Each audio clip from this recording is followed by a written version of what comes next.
This drawing of a street scene in Ghent in Belgium was drawn for a video on simplifying detail. One of 3 drawings I drew for that video, which took approximately 35 minutes to draw. But because it was a timed video, it kept me drawing at a fairly brisk pace, which I think makes it suitable for a real-time drawing video. I'm going to play the actual drawing without any voiceover or commentary, so that you can focus on the drawing and the rhythm and the development of the line work. And I hope, at least at times, get a sense of my thinking as I'm working out where to connect my pen on the paper. So because I won't be talking during the video, I just want to give you a few points now to help you focus and to understand what I'm doing and why I'm doing it. I start with this figure here and this building here, because I thought that was going to be the best way to establish the scale using this figure, and also get something that I can use then to align more of the drawing with, which is both this figure and this building here. Once I've got these various elements positioned, I can position other ones by referencing them to what I've already drawn. This also gives me a chance to establish some perspective angles before I get too involved with the drawing. So from here and here, I'm able to move across quite easily then and confidently with this figure, which I still did draw just a little bit too high in reference to this figure for the flat ground that we have. But also it was then easy to position this tree and this wall aligning with this figure and this building, and then I could further position this mid-ground building again using the figure and the tree and this wall. What was very helpful was to note that this corner of this building actually lines up with this edge of shadow down here, that this is actually the corner of this. So a little effort with connecting where elements of our scene that we're drawing connect with elements that we've already drawn, first in the reference, then in our drawing, is really helpful in just keeping things looking right. From this mid-ground building, I was able to move then easily enough into these 2 buildings that are further back. I actually used 4 different fine liner pens in this drawing. I started with a 0.5 for these closest parts, these 2 figures, the building, the tree, the wall. I switched to a 0.3 for this mid-ground building, a 0.2 for these 2 further away buildings, and a 0.1 for this distant building on the other side of a cross street. Because lighter lines, particularly when combined with less detail, helps to create a feeling of depth, of distance, which is almost always a helpful thing in a street scene where we want a sense of the street moving backwards. As in any drawing where perspective is involved, it's always important to start by finding eye level, remembering that eye level will be the same across the entire scene. And the quickest way is to look at the perspective angles and find the point where they meet. And at that point also we will have a horizontal line. So this angle's down, this angle's up, it's going to be in between these 2. Eye level is going to be about here, which is actually the eye level of the people in our scene, because we're on level ground. But it's not eye level because it's their eye level, it's eye level because it was my eye level when I took the photo, or the camera level in effect. And this is important because all the horizontal lines above this are going to slope this way in some way, and the other direction if they're below this line. However, we need to realize the perspective lines for this building are not at the same angle as for this building on the right hand side, because they're not in a straight line. They're not parallel to each other. This building is angled, this street curves, which means that this building and this wall, which are aligned, have one vanishing point. This building has a different vanishing point, and these buildings have different vanishing points again. And if this is unfamiliar, I do have a video on drawing perspective in curved streets. Another thing I think is very helpful to observe before we start to draw is where the light's coming from and how strong the shade and the shadows are. I also have a video on the difference between shade and shadow, which is really helpful if it's not one that you're aware of. But because the sun is almost directly overhead, there's quite a strong contrast between areas in light and where shade and shadow is being cast. So I want to reflect that in my line work as well. And I also totally just overlooked adding this shadow here. And I obviously chose not to draw this fence in here, but I didn't do a great job with that. But by the time I drew my 9-minute drawing, I'd already drawn it another time in between, and I think I did a much better version of what was actually at the scene. Here's the difference between the two, and it just underscores the importance of careful observation and not drawing what we think we've seen. When I put these lines in, I thought that was a pretty good representation of what was there. But looking now, we can see that this is a much more accurate representation, particularly in the fact that the sweep of this curve, if we look at where it goes off our edge, lines up with the legs of these passers-by, which this one does, but this one nowhere near does. It really helps define the sweep of this street in a much more expressive way than this one. And my final comment is, if you want to draw this scene, can I recommend that you watch the video first and observe the strategies and techniques that I've outlined here being put into use in the drawing, and then have a go drawing it yourself. But use the reference to draw. Don't use my drawing to draw. Don't copy my line work. Use the reference. And my channel community page has a copy of this photograph if you want to print off a copy to draw from yourself. If you draw from my drawing, then you're basically copying. Now, I don't mind you copying my drawing, but it won't develop the skill of drawing. It will only develop the skill of copying, which is a different skill. And copying doesn't train us in the fundamental task of seeing a scene and in our mind working out how we're going to translate it into line on paper. And that's actually, I think, the tough, the truly creative part of drawing. It's not putting the lines on paper. It's actually working out what lines we need to draw to bring to life the scene from our reference or in front of us onto the paper. And I haven't put music to this, both because I don't know how to find music that's this long and attach it that's copyright free and all of that.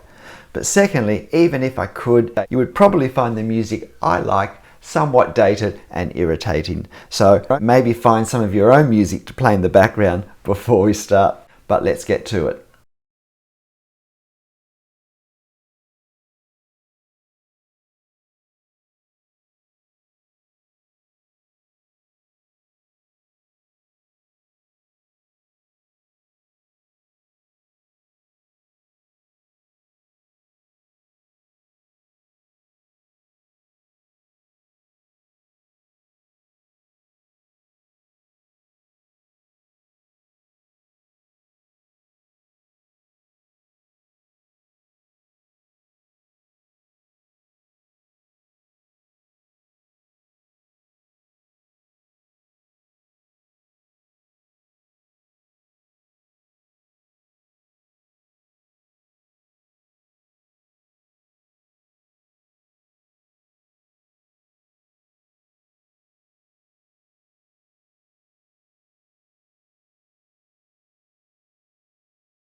G'day, I'm Stephen Travers. Look, I hope you found that interesting. I don't normally post videos that are this long, but I keep getting comments and requests for some more real-time drawing. So if that's been of interest to you and worth watching all of this for, then I hope it really has been helpful and that you have a go drawing it yourself. But look, whatever you're drawing or however you're drawing it, make sure you have fun. I'll see you next time. Bye.